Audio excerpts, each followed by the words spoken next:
My name is Kate Wilder. I've got a master's in criminal psychology.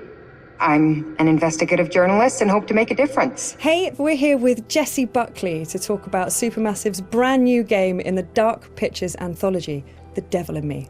So let's start at the beginning. Tell us a bit about the character that you play. I play a character called Kate Wilder, who is a presenter who's part of this documentary team who are doing a show about the serial killer H.H. Holmes. America's first serial killer confessed to 27 murders. The number grew significantly. Nearly 200 lives. I'm a serial killer documentary watcher. Is that your jam too? Yeah, I'll watch a serial killer documentary. Right? It's really relaxing. Like, okay, cool, Yeah, I can it's chill kind out. of fascinating why we're all addicted to kind of those stories. We need a plan. Forget his games, traps, all that bullshit. Think about the killers we've covered. There's always a weakness. I'm not playing detective, I just want to survive. Playing detective is how we survive. So what interested you in the role of Kate? Well, to be honest, I've never played a video game in my life, and I had no idea what the hell the world was. Oh, wow. Okay. So that was firstly why I kind of was like, oh yeah, that sounds new and fun. And yeah, and then I read the script and talked to Alita, who's our director, and it seemed like a really lovely thing to be part of and something new and fun. And I can't believe how they create this world. And action. You know, usually I just get a script and it's like 70 to 100 pages long, but there's like 300 pages in one script. It's unbelievable. So as you kind of mentioned, the game has multiple branching paths, so your character could end up in any number of situations.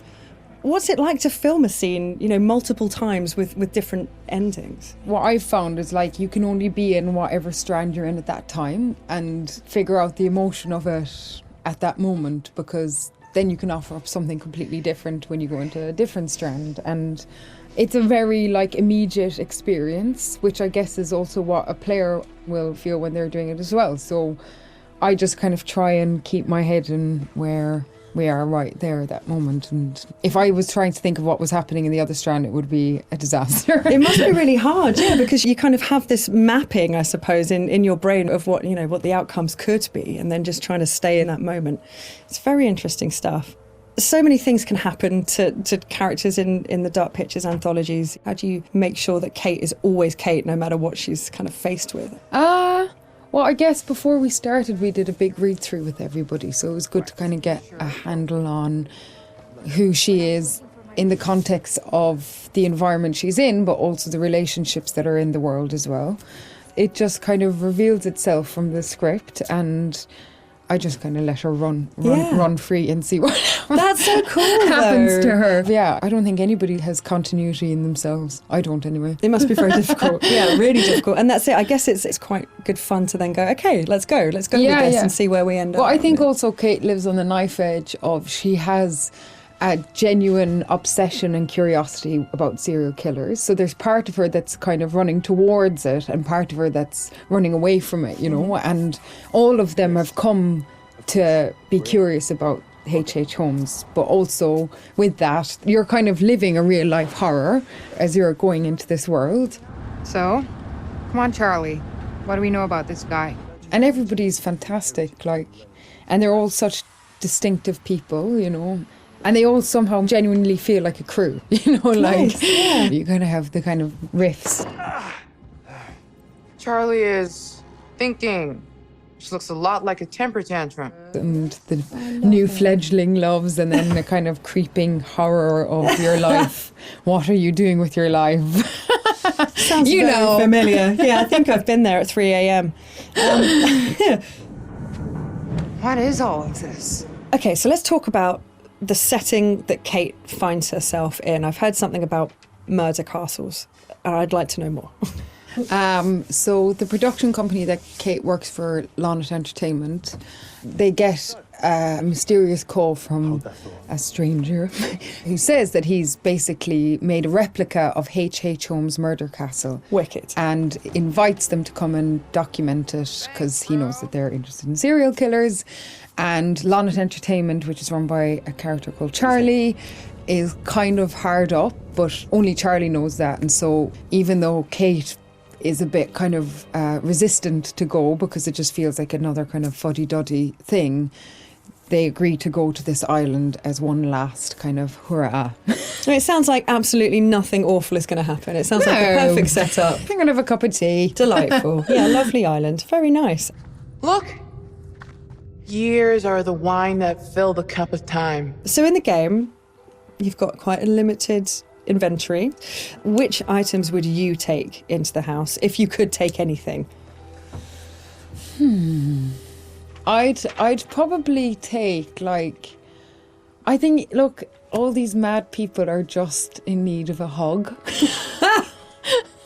So I'd probably take a bottle of wine and just be like, mate, let's just sit down, have a glass of wine, talk about what's going on here. Get Charlie's fags. Come here. Have Let's a just fag. calm Let's down. just calm down. That's my weapon of choice. I'd kill him with kindness. Well, you could at least start with the wine, and if that doesn't work, you've got the bottle. So, I mean, it's perfect. You're done. You're done. And if not, I could just drink it myself and have a lovely time. Some kind of belt with 3 or 4 of them attached. Off you go. It's all going to be fine. And if it's not fine, you're not going to know about it. Yeah. Done. Perfect. Good choice. Think it's okay if we pour some wine?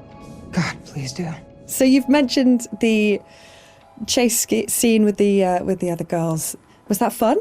That genuinely was fun to be running and scared and all of that? Yeah, it's always fun. I mean, I think everything's kind of fun.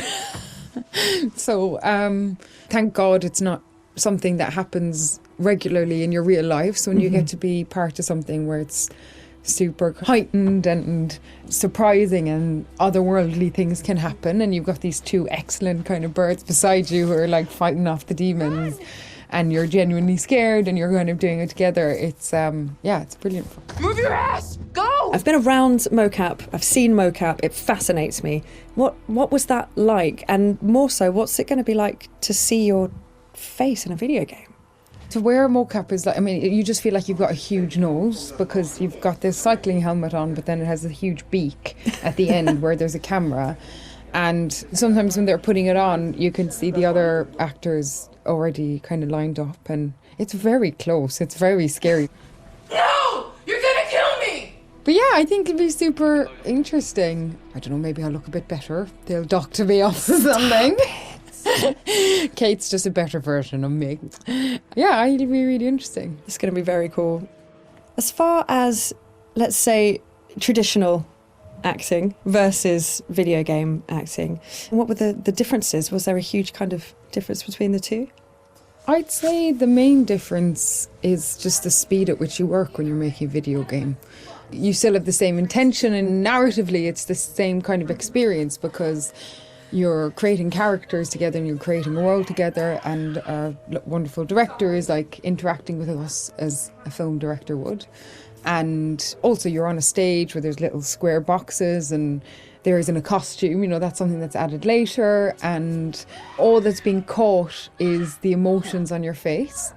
It must be quite intense when it's just focusing on your face. That must be a real intense experience. Although to be honest, like the scripts they're really good, and so I don't really try and think about that too much, whatever the situation. I think if I did think about it, it would be an awful disaster. Yeah, may change the situation entirely. You just kind of listen to everybody else that's there and get on with it. We need a plan. Forget his games, traps, all that bullshit. Think about the killers we've covered. There's always a weakness. You suggesting we invite him to tea and psychoanalyze? I'm suggesting we use our heads. We play his games, we'll lose. It's our best shot.